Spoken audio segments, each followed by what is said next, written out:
Hi, this is Scott from Church History Matters. As we near the end of this series, we want to hear your questions surrounding race and the priesthood and temple ban in Latter-day Saint history. On our final episode of this series, we will be honored to have Dr. Paul Reeve as our special guest to help us respond to your questions. He is an author and scholar on all things related to race and Latter-day Saint history, and Casey and I have drawn heavily from Dr. Reeve's excellent research throughout this series. He is well equipped to handle any question, so please do us all a favor and don't hold back. Submit your thoughtful questions anytime up to August 10th, 2023 to podcasts@scripturecentral.org.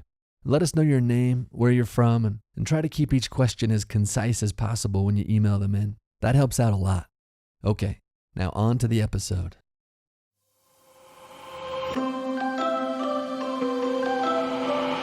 In 1907, the First Presidency codified the church's official policy about black African participation in both priesthood and temple, declaring that, quote, "No one known to have in his veins Negro blood, it matters not how remote a degree, can either have the priesthood in any degree or the blessings of the temple of God, no matter how otherwise worthy he may be," close quote. By contrast, in 2020, Church President Russell M. Nelson reminded all church members that, quote, "Your standing before God is not determined by the color of your skin. Favor or disfavor with God is dependent upon your devotion to God and His commandments and not the color of your skin," close quote. The major catalyst shifting the church away from that discriminatory 1907 policy and toward the marvelous inclusivity encapsulated in President Nelson's words was the Lord's revelation to church leaders in 1978. But this revelation didn't come all of a sudden, nor out of the blue. In fact, it was decades in coming and grew out of the convergence of real-world circumstances in which church leaders found themselves and the church which they led. In today's episode of Church History Matters, we take a look at some of the relevant historical developments in the church during the 70-year period from 1908 to 1978. From the decades-long season of racial hardening and exclusion, to a softening and relaxing of certain church policies under President David O. McKay in the 1950s and 60s, to disharmony and divergence of views among the apostles in the 1960s, and finally to the unexpected call of Spencer W. Kimball as church president in 1973. So today we set the important stage for next week's climactic episode, all about the details of the 1978 revelation itself. I'm Scott Woodward, and my co-host is Casey Griffiths. And today we dive into our 5th episode in this series, dealing with race and priesthood. Now let's get into it.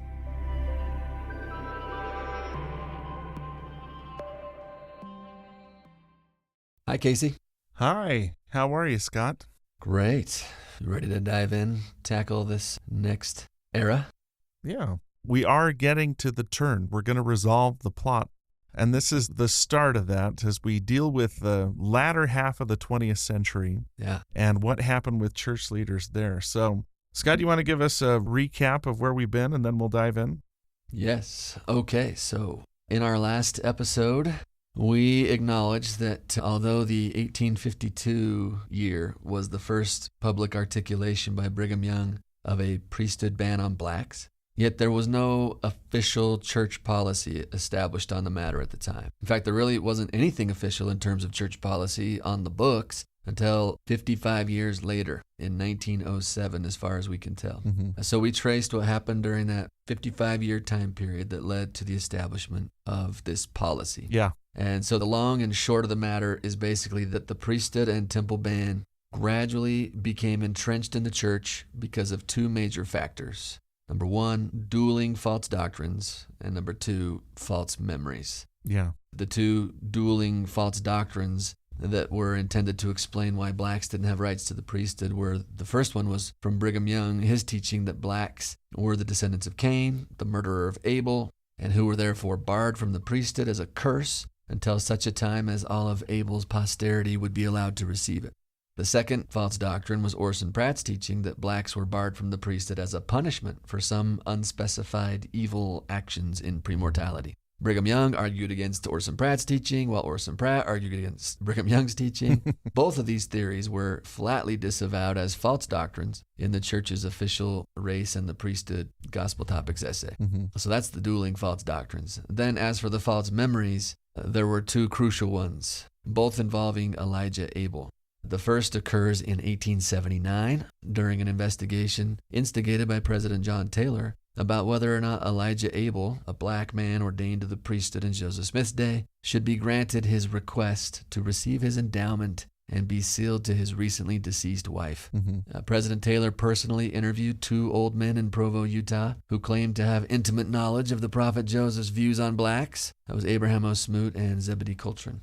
Zebedee told President Taylor that Joseph Smith had dropped Elijah from the 70s quorum after he learned about his lineage. And he said that he heard Joseph say that blacks have no right to hold the priesthood. Now, that memory was contradicted by Elder Joseph F. Smith's personal investigation into the legitimacy of Elijah Abel's ordination. He saw firsthand ordination certificates of Elijah's, which were still valid, his patriarchal blessing, which had said he had been ordained an elder. And Joseph F. Smith had personally talked to Elijah, and Elijah had told him about his experience with Joseph Smith and how Joseph had told him that he was entitled to the priesthood, right? So Elder Smith makes these facts known in the meeting with the Quorum of the 12 about the matter, openly challenging Zebedee's memory. But unfortunately, Zebedee's false memory was favored by some church leaders, such as George Q. Cannon, who will bring it up later, which provides the foundation for the generations-long erroneous tradition that the priesthood ban originated with Joseph Smith. Yeah. President Taylor concludes from the evidence presented at that meeting that perhaps Elijah Abel's ordination was legitimate in one sense, but that it was also, quote, not altogether correct in another sense, because it had innocently occurred before the word of the Lord was fully understood. So now fast forward 25 years to 1904, when, tragically, Joseph F. Smith, himself now the church president, inexplicably has his own memory slip in which he contradicts his 1879 conclusions, saying now that Elijah Abel's ordination was a mistake that was never corrected. Then 3 years later, in 1907, President Smith and his counselors decided, here's where we get the official policy, that no one known to have in his veins Negro blood, I'm quoting now, it matters not how remote a degree, can either have the priesthood in any degree or the blessings of the temple of God, no matter how otherwise worthy he may be. So that represents the solidification of an actual restrictive policy, right? There it is. The die is now cast and the entrenchment is essentially complete. Yeah. Then 1 year later, one more piece to this, one more memory slip. In 1908, in a meeting with church leaders, President Smith's memory now slides even further to fully harmonize with Zebedee Coltrane's false memory when he said that Elijah Abel, quote, his ordination was declared null and void by the prophet Joseph himself. That was President Smith in 1908. So two really just unfortunate memory slips. Zebedee Coltrane talking about what he remembered Joseph saying, which is contradicted by the evidence. And then Joseph F. Smith himself, decades later after having examined the evidence, now misremembering and siding basically with Zebedee Coltrane's memory. At this point in time, through these misrememberings, this essentially creates a new memory for the church going forward from the very highest office in the church, in which the racial restrictions had always been in place from the days of Joseph Smith, and legitimate black priesthood men like Elijah Abel and Q. Walker Lewis had basically never really existed, right? They were now essentially lost from the collective memory of the church. So that's the tragedy of the false doctrines and the false memories. Yeah. Now, that narrative is not questioned for several decades, and it gets reinforced in each generation as successive leaders are unwilling to violate the precedent of their predecessor. Why would they? Like, nobody questioned that it was legitimate history. So to sum it all up in a nutshell, dueling false doctrine, plus false memories, plus successive generations of church leaders unwilling to violate the precedent of their predecessors. This is what entrenches the priesthood and temple ban on blacks in the church. You know, and sometimes the question is asked, if the priesthood temple ban wasn't inspired by God, then why didn't one of Brigham Young's next 8 successors correct this mistake earlier? And what we've just summarized is basically the answer to that question in a nutshell. Yeah. And I'll add one more factor to your well-done analysis here. and that is the predominant culture that the church exists within. Particularly in the United States, it really wasn't until after World War II that people start questioning the racial hierarchy that's been set up and sort of reinforced over time in place. And a couple of key things like the ideologies that they fought against in World War II, which were racially based, the integration of the armed forces, which happens just after World War II, which causes a lot of mingling among these groups that have been deliberately set up to be separate from each other, also starts to affect the church. So we can't pretend like this is happening in a vacuum. Church leaders start to seriously question and examine the problem in the midst of civil rights ramping up in the United States as well, and that affects them. The other factor that we sometimes need to take into account too is the globalization of the church that happens in the 1950s, where we start to have influence of the church extend to places like Africa and people there inquiring for missionaries, for proselyting materials, and for a full-on membership in the church. Yeah. I mean, I've been to the Church Museum of History and Art and seen a statue of the angel Moroni that a congregation in Ghana built on their own without being members of the church because they loved the Book of Mormon and the teachings. And all these things are going to come together to lead us to where we want to be. But we're also playing against some incredibly powerful historical forces. Tradition, what they saw as doctrine, what seems obvious to us right now might not have seemed as obvious to them in the context they existed in.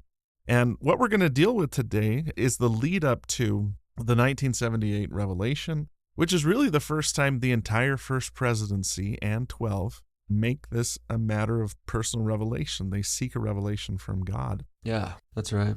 Isn't it interesting that in all of this, first of all, like you're saying, like it's not even really a question of whether or not this is accurate or appropriate, given the broader culture of the day. So they can't really be faulted for not inquiring of the Lord, seeking some sort of revelation on the matter. Like you only inquire about what you have questions about, and nobody was really questioning this as a legitimate way of seeing things and as the way that God had ordered the universe, right? Ordered the world with these kind of built-in caste systems among humanity, which, like you said, is not really questioned until after World War II, very strongly in the U.S. and then in the church. Yeah. It's remarkable that the very first time that the First Presidency and the 12 collectively inquire about this issue, like together, unitedly, is 1978. Yeah. And when they did so, a revelation was collectively received by them, and the ban was overturned. Like, very first time they inquired, collectively, unitedly, the ban was overturned. It's very interesting. And you've put an interesting quote into our outline here today that I want to share. This is from Bruce R. McConkie. Bruce R. McConkie, in a talk that was given just a couple months after the revelation, said, "You will recall that the Book of Mormon teaches that if the apostles in Jerusalem had asked the Lord, he would have told them about the Nephites. But they didn't ask. They didn't manifest that faith, and they didn't get an answer." And then he goes on to say, "One underlying reason for what happened to us is that the brethren asked in faith. They petitioned and desired and wanted an answer," President Kimball in particular. Yeah. That's a remarkable admission from someone we see as kind of a hardened defender of the priesthood policy, who actually became one of the most ardent supporters of the new revelation after it was given. I'm talking about Elder McConkie here. Yeah. But we also know a little bit about what was going on behind the scenes leading up to 1978 as well. Yeah. And that's what we're going to deal with today. So today's burning question is, what happened in the 70 years from 1908 to 1978, and then what led to the apostles overturning the ban? So let's dive into this and let's take a look at what we know about those 70 years and how we start to lay the groundwork for the 1978 revelation. Great.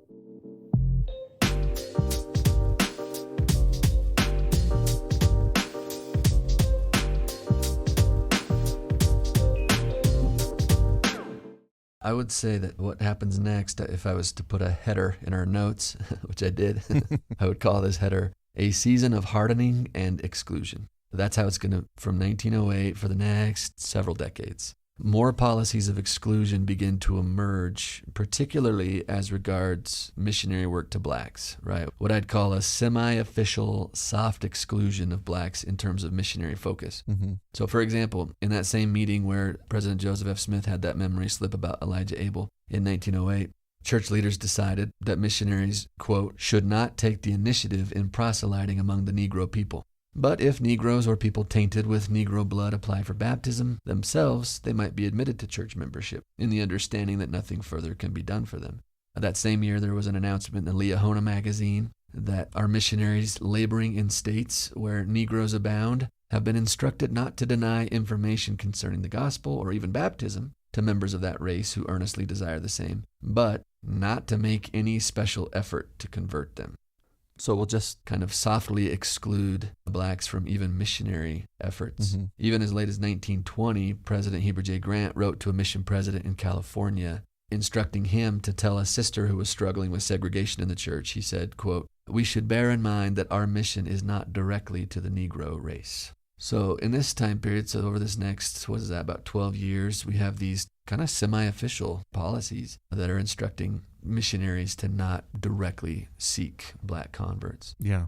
That, of course, violates the Lord's injunction, repeated no less than 5 times, I counted, in the Doctrine and Covenants, to take the gospel to, quote, every creature in, quote, all the world. No asterisks, no footnotes. It's just everybody, everywhere. Yeah. But you can understand that this kind of behavior, this kind of posturing would be a natural outgrowth of embracing those erroneous doctrines and those false historical memories. And so, as a consequence, the church increasingly is considered to be kind of a white church, which meets all the criteria of respectability within the broader American culture at that time. Yeah. We should note that even in the midst of this policy, there were black members of the church. Yeah. There's a lovely website we've referred to before called the Century of Black Mormons. And during this time period, there are people, most of them, according to the website, are in the deep south of the United States, who are drawn towards the church and join the church and serve within the church in spite of the fact that they can't serve at every position. So there's no, and never was, any ban on people of African ancestry being members of the church. But obviously, the priesthood policy is off-putting and does kind of result in us being seen as this white church during this time. Yeah, that's right. But again, there's also cracks in this as well. Like you mentioned Heber J. Grant. I've done a lot of work on an apostle named Joseph F. Merrill. And in his letters, which are available at BYU, he's not particularly supportive of the priesthood policy, but he's not particularly defensive about it either. Yeah. And it seems like the line he shared was one shared by a fair number of church leaders, which is, this is the way it is. If God wants to change it, he can intervene and change it. But it doesn't seem like in his papers it was a question that came up with too much frequency. And that might have to do with kind of the Western nature of the church during this time, where we're predominantly a Western North American church. Yeah, I think that's right. And the fact that there's not very many blacks in the church, there are some, but percentage-wise, there's not enough maybe to agitate the question very profoundly among church members or church leaders. In fact, I'd say the next sort of movement in the history as we continue on, the next sort of heading in my notes is the beginning of pushback, questioning, investigation, and then a kind of a mix between a softening among some and a retrenchment among others. And so I'd say that even as those teachings, those policies, those practices were hardening in place, some church leaders and members began to question their origins and even advocate for reform. There's going to become an unevenness in views, even among church leaders, like you're saying, like Joseph F. Merrill would have a different view than, say, a Marky Peterson. Yeah. Hugh B. Brown, Spencer W. Kimball, they're going to begin to kind of question, Hugh B. Brown especially, while others are going to sort of reinforce the restrictions, like Harold B. Lee, Ezra Taft Benson, Joseph Fielding Smith, Marky Peterson, Bruce R. McConkie. And this lack of consensus largely accounts for why there's really no movement, right? No decisive change in this policy for several decades in the 20th century. Yeah.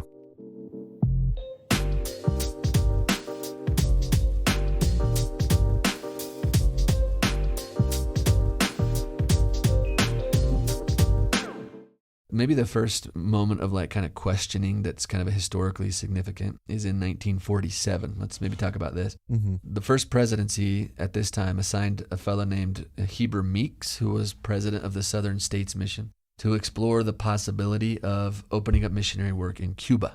So Meeks reached out to his sociologist friend named Lowry Nelson, who was a professor at the University of Minnesota, and he asked him about the racial picture in Cuba, and specifically what he thought the likelihood of being able to avoid conferring priesthood on men with African ancestry was. That was his question. What do you think the likelihood is that we can avoid ordaining men with black ancestry there? Nelson responded to both Meeks and the First Presidency with clear dismay and disappointment at the policy. Wait, what? This is a thing, right? Mm-hmm. And as he pushes them on this, they respond with this important quote. They said, quote, "From the days of the prophet Joseph, even until now, it has been the doctrine of the church, never questioned by any of the church leaders, that the Negroes are not entitled to the full blessings of the gospel." Close quote. So a few important things in that quote, right? From the days of the prophet Joseph, and they call it a doctrine, and they say that it's never been questioned. Yeah. So we can see a few problems in that quote, but that's the understanding at the time in 1947 of the leaders of the church, First Presidency. Mm-hmm.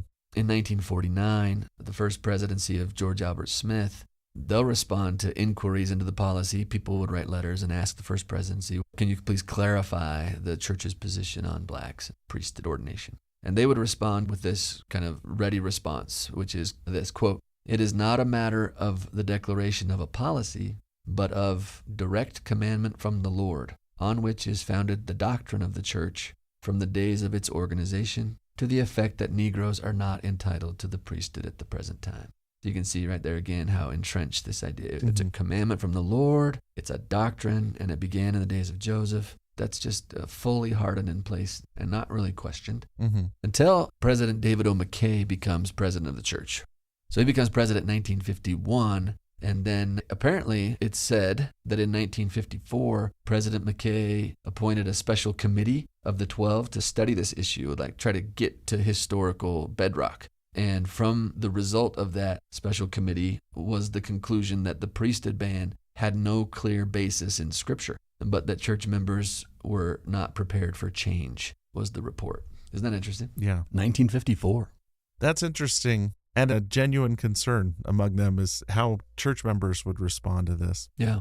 I want to back up to the question of that 1949 statement says it's doctrine. Yeah. And at this point in time, doctrine is a word that means what is taught, basically. But in our church, doctrine sometimes is used as a synonym for truth, you know? Eternal truth, unchanging, undeviating. Yeah. Yeah.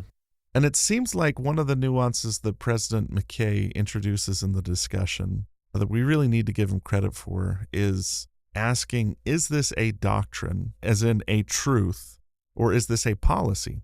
Policies within the church change all the time based on the circumstances that we live in. All of us have been a witness to a number of policies changing. It's something that happens on a regular basis, and it doesn't really shake anybody's faith, you know? Yeah. We changed the way we did the ordinances in the temple during COVID so that it would be a little bit safer. Didn't affect any of the truths or doctrine taught in the temple, but the policy changed. Right. And President McKay seemed to be really intent on gently pushing forward this idea of, hey, is this a doctrine or is it a policy?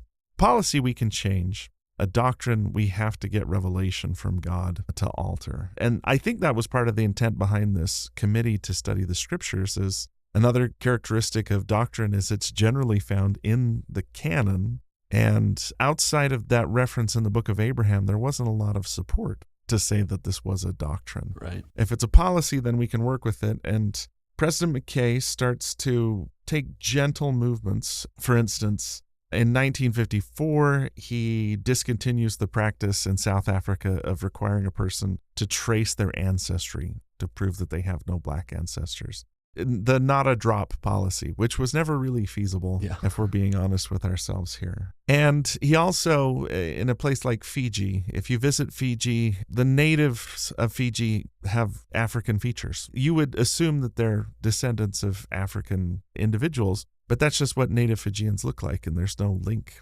between them and Africa. Yeah. So the question came up as, could a native Fijian hold the priesthood? President McKay says, yeah, they can. They're not of African ancestry, and we're not going to try to establish a connection there. So he's trying to gradually soften it, but it's also a challenging time because among the leadership of the church, there are some people that are defensive, that, like you mentioned, harden a little bit when it comes to the policy and its origins, and aren't as willing to explore how that works. And we could name a couple examples. In fact, why don't we go through a couple examples of that?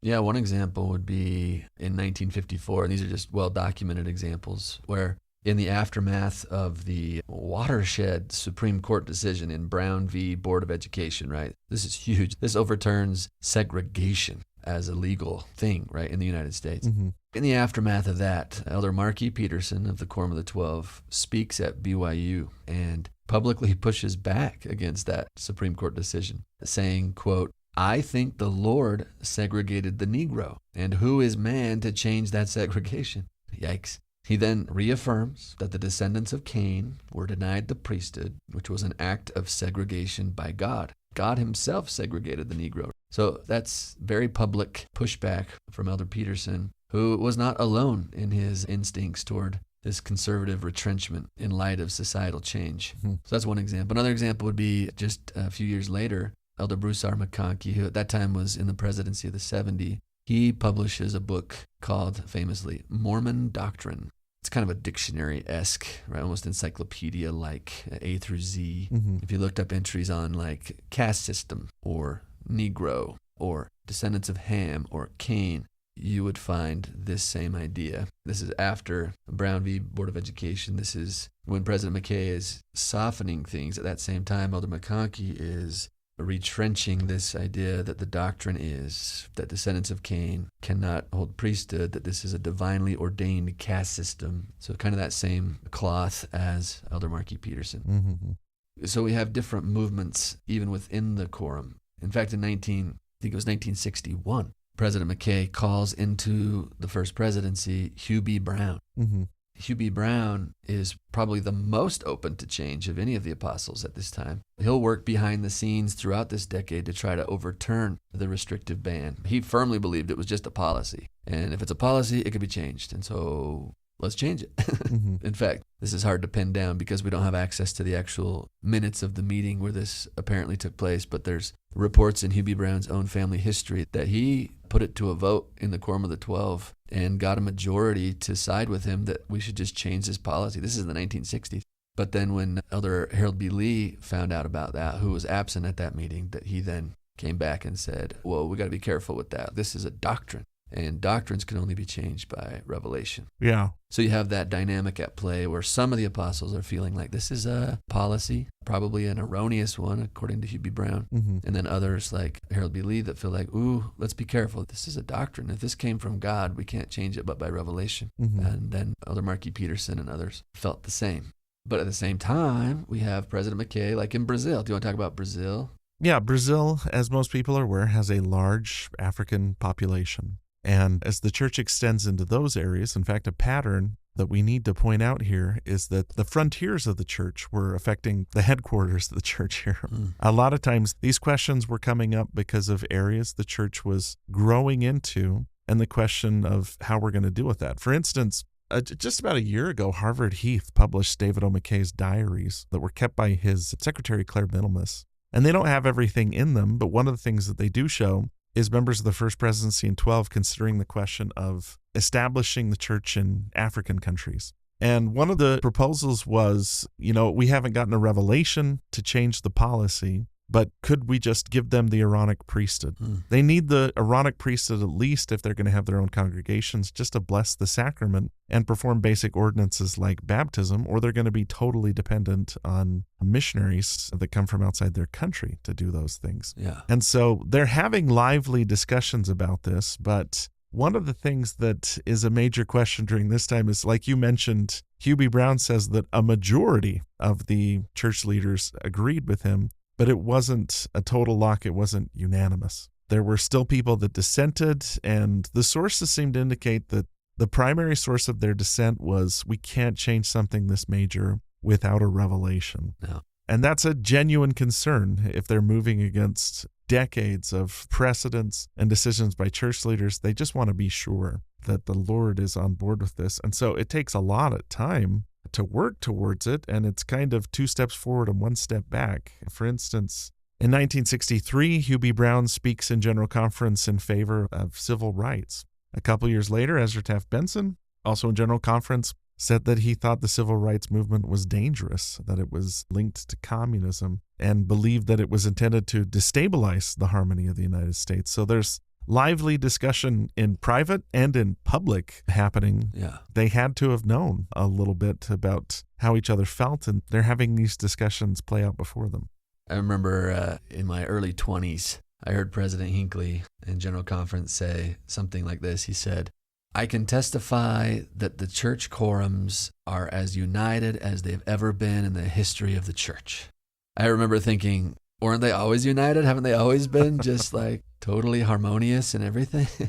And, this is a great example of a time when, no, they were not. They were not united. There was very different feelings on this issue on the spectrum of, is it a policy or is it an eternal doctrine? Is civil rights a good thing? Is this movement wonderful, or is this a front for the communist revolution in America? Yeah. In fact, even back as early as 1954, there are records that suggest that President McKay actually sought a revelation about changing the church's priesthood temple policy, but that he didn't receive the answer that he sought, and so he concluded that the time was not yet ripe.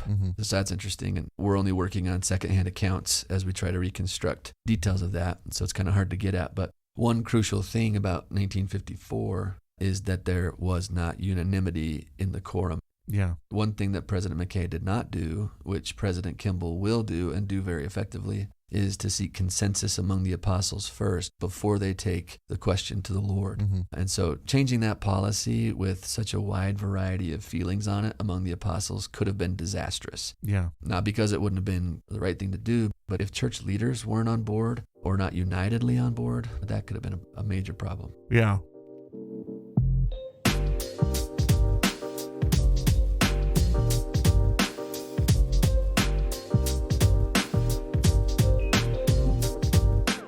And again, we're drawing from public statements here. When it comes to their private feelings, they're nuanced, they're complex. Let me give you another example. This is a letter that Spencer W. Kimble, who's a member of the Quorum of the 12, writes to his son Edward L. Kimball in 1963. So this is right as the civil rights movement is ramping up in the United States, as these discussions are happening among the 12. He writes and says, "The conferring of priesthood and declining to give the priesthood is not a matter of my choice, nor of President McKay's. It is the Lord's program. When the Lord is ready to relax the restriction, it will come whether there is pressure or not. This is my faith. Until then, I shall try to fight on. I've always prided myself on being about as unprejudiced as to race as any man. I think my work with the minorities would prove this, but I'm so completely convinced that the prophets know what they're doing and that the Lord knows what he is doing that I'm willing to let it rest there." And Spencer W. Kimball is maybe the person we need to focus on for the next few minutes. Yeah. Because he's going to be the key catalyst in this change, but understanding how he goes about the change is a really important part of the story too. Yeah, and he was open to the idea that this could be an erroneous policy, but he did not side with those who were agitating for change by raising loud voices. He trusted the brethren. He trusted the process. Is this the same letter that you just quoted from? There's another one in 1963, or maybe it's from that same letter to Edward Kimball where he said, quote, "I have wished the Lord had given us a little more clarity in this matter, but for me, it's enough. I know the Lord could change his policy and release the ban and forgive the possible error," he calls it a possible error, question mark, which brought about the deprivation. And he said, "If the time comes, that he will do, I am sure." So he's very open to the possibility it could be erroneous, like some people were saying. Yeah. But he's also trusting the Lord's timing on this and not being one of those loud voices agitating for change. Yeah. That was his personality. I'd say Hugh B. Brown was maybe a little more aggressive from what I've read. Spencer W. Kimball was more content to kind of pull back a little and wait and watch and trust and kind of see what happens. And there are some gentle movements in the direction of change. For instance, in 1969, the First Presidency issues a statement designed to move us away from common explanations given in the church for why the priesthood and temple restrictions are given. For instance, their statement from 1969, instead of citing Cain's murder or premortal reasons behind it, is simply a "we don't know." But it does affirm this has been the church's position from the beginning of this dispensation, and that Joseph Smith and all succeeding presidents of the church have taught that Negroes, this is the quote from it, were not yet to receive the priesthood for reasons which we believe are known to God, but which he has not made fully known to man. So there's still some error in that, but not a conscious error on their part. I don't think they have the historical record we have today. Yeah, they're clearly moving away from those two erroneous doctrines that this was primarily founded upon, Cain's murder and premortal as valiance. Yeah, now they're just saying, this is the case for reasons which are known to God, but we don't know fully why. Yeah, that's an important move. That's a really important move. Yeah. So that's 1969. So that happens in 1969, yeah. And then in 1970, Joseph Fielding Smith becomes president of the church. He is, I believe, 93 when he becomes president of the church. Yeah. So he's in there for a little while, but only about 2.5 years or so. Harold B. Lee becomes president of the church. And even though Harold B. Lee has shown to be a little bit more conservative on this question, he does say a few things. Like Harold B. Lee says, it's only a matter of time before the black achieves full status in the church. We must believe in the justice of God. The black will achieve full status. We're just waiting for this time. Yeah. And so as president of the church, Harold B. Lee is basically saying, yeah, it's going to happen, but we don't know when exactly. We're waiting for it to happen. Emphasizing his position, which seems to be consistent, that it's going to require a revelation for this to change. And did he say that statement as president of the church? I am not sure. I was just curious. But it's late period. He's either president of the church or in the First Presidency, which he was in the First Presidency under Joseph Fielding Smith. Excellent. Yeah, and sometimes Harold B. Lee gets painted as kind of like the hard liner, right? He's the hard liner that is unbudging on this issue. Yeah. But I think if we look at his heart, like he was determined to defend the true doctrine, right? He was determined to hold the line regardless of external pressure. We will not bend, we will not buckle based on external pressure. If this is God's will, it's God's will. If it's going to change, he'll change it, not picketers, not those who are rioting. It's not going to be because of some sort of external pressure. So I think it's his deep loyalty. It's his deep faith that this really did come from God. He wasn't trying to be obstinate. He wasn't trying to be a stick in the mud. He was trying to defend the line. Yeah. And President Kimball said the same about himself. He said, I was willing to go to my grave, like defending this. If this was actually God's will, then I was willing to toe the line all the way to my grave, regardless of what others would say. So.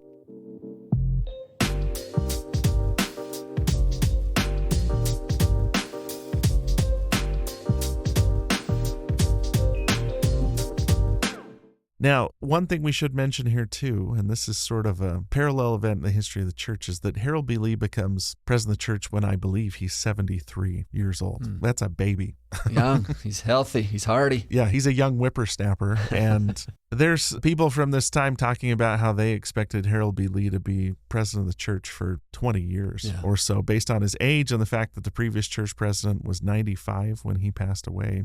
But something unexpected happens. Harold B. Lee passes away suddenly, 18 months into his presidency. Until Howard W. Hunter, this was the shortest tenure for a church president in the history of the church, and it happens rather suddenly. My understanding is he goes in for a routine checkup and has a massive heart attack and is gone, and suddenly somebody that nobody really expected to be president of the church is president of the church, and that's Spencer W. Kimball.